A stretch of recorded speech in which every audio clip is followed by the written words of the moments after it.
Salut, bine ați venit la Military Test. Astăzi vă prezint un satâr.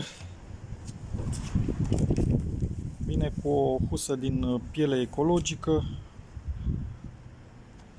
posibilitate de prindere la curea.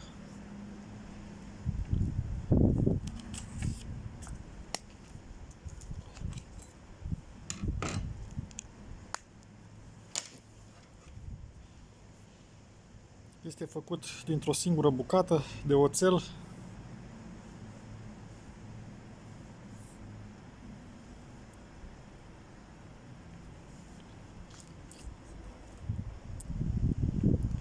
Este de la Ringer, Germany, oțel inoxidabil. Este dintr-o singură bucată. Mânerul este full tang, lama este full tang. Mânerul este din lemn, are prăsele din lemn prinse cu nituri.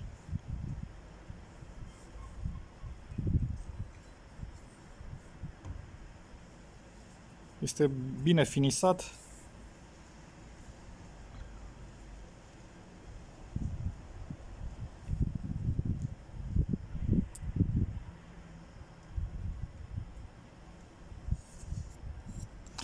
Are o lungime totală de 30,5 cm. Lungime tăiș 17,3 cm. Lățime lamă 10 cm. Grosime 4 mm. Și o greutate de 540 de grame.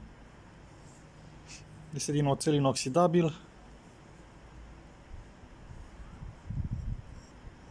Vine bine ascuțit.